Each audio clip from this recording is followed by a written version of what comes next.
Hey, Get Your Thoughts here, coming at you with another video. Well, I'm kind of in the shade, so you don't have to stare into the sun, but one of the greenhouses is a backdrop because I wanted to talk about solar gain in greenhouses. So the propane heat was running all night.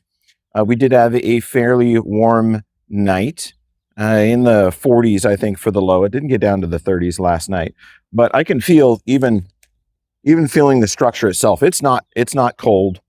The walls actually kind of feel warm, actually kind of feel nice. But the problem is inside the greenhouse right now, it's 95 degrees. So for a hobby greenhouse, that's a bit warm. So I'm going to kind of show you the way that we recover that. I haven't opened it up or anything, but I'll tell you what we're going to do.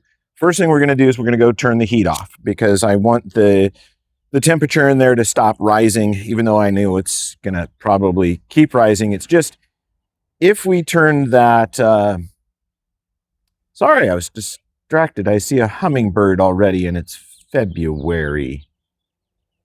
Better put the feeder out. Anyway, so the first thing we're going to do is we're going to go ahead and turn the heat off. Second thing we'll do, so we'll actually turn off the inflation fan, and that's going to reduce the insulated properties of the roof of the greenhouse, and it's going to allow the greenhouse to start cooling off, or at least not gaining heat as quickly. Then we're going to wait probably a half hour or so, maybe an hour, see if that temperature starts to come down, and we'll begin to crack the door, but we're going to do it very, very slowly because we want the humidity to change slowly. If we do it now, it's going to change fast. Everything's going to wilt because all the stoma, or the pores of the plant leaves, are open right now, and we need them to close, and they will only do that when they start to dry out and the humidity goes down. So we don't want to lose anything right now. So let's go in and take a look. The lens is probably going to fog. I know my glasses are going to fog, but we'll get that heat shut off, and then we will go from there. See, all the plants are fine. 95 degrees is okay with them. I can't see anything anyway. The glasses are all fogged. You can see our thermal fan, our thermal motor is running. I can see there's a little bit of wilt on the plants from the heat, so we'll go ahead and turn it to pilot. I'm just going to go ahead and turn it all the way off.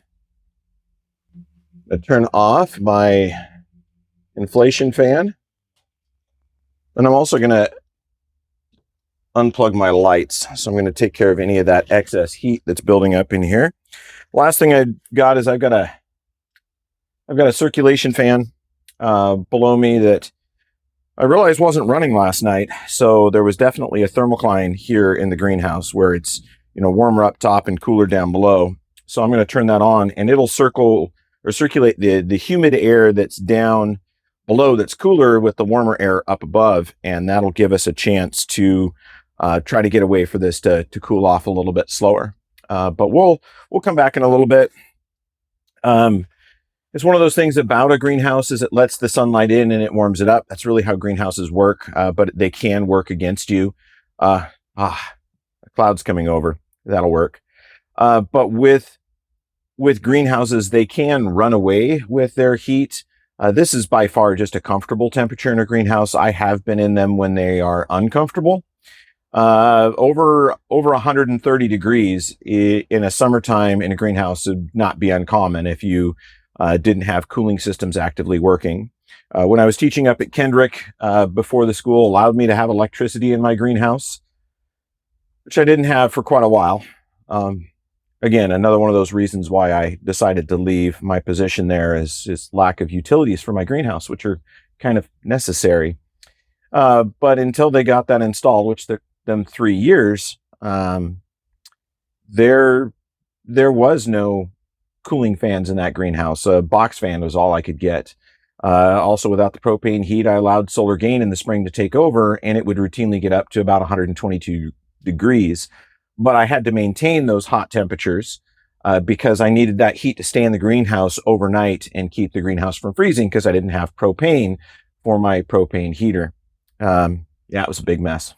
But anyway, I digress. Getting back to the greenhouse. So for me, I do have a heater in this greenhouse. I don't have to worry about maintaining high daytime temperatures to get me through the evening. I have a heater that can allow me to do that. So I'm going to bring this temperature down here to a reasonable temperature where it's comfortable to be in here and get stuff done. And my plants are not suffering from heat wilt, which I can see they are. I got to water, but I'm not gonna water them right now. I'm gonna wait for the temperature to come down a little bit.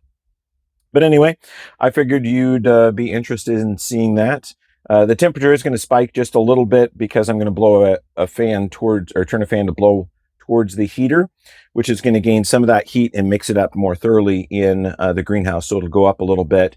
But then as that heater cools off, the temperature in here should come down, and then I'll come out in about 45 minutes or so and carefully crack the door just a little bit, try to bring down that ambient air temperature in here, and then also I will water everything at that time. But yeah, it's also very important that if your plants are wilted and the pots are dry, that you do water them. Mine are all, the soil here is all damp, so I don't have to worry about that. But you don't want to ever open the door. So if I were to open this door and leave it open, yeah, I can see just by looking, some of these are, it's got weight to it. It's just heat wilt.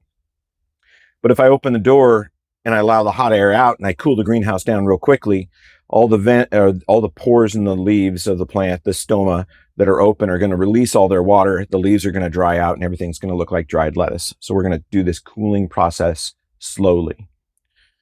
All right, so let's get on that. I'm going to go ahead and just make this a short video. So it's going to be it for this one. But yeah, to recover a greenhouse that's overheated in the spring, turn off the heat. Turn off any inflation fan that you have that might be increasing your insulative properties of your roof or your walls to allow them to shrink, which then in turn is going to reduce the amount that they insulate and let more heat escape slowly. Turn on any circulation fans, leave all the doors closed for about an hour, and then you're going to come back and slowly start cracking them so that that humidity can slowly start adjusting. So we're not going to do that quite yet. We're going to do that in a little bit. Anyway, I hope you're learning something about greenhouses and a little bit about plants. And I definitely hope that you subscribe, because there's going to be a lot more coming up here. And the clouds came out. That's going to really help cool this off. Anyway, hope you subscribe. Ag Teacher Thoughts out.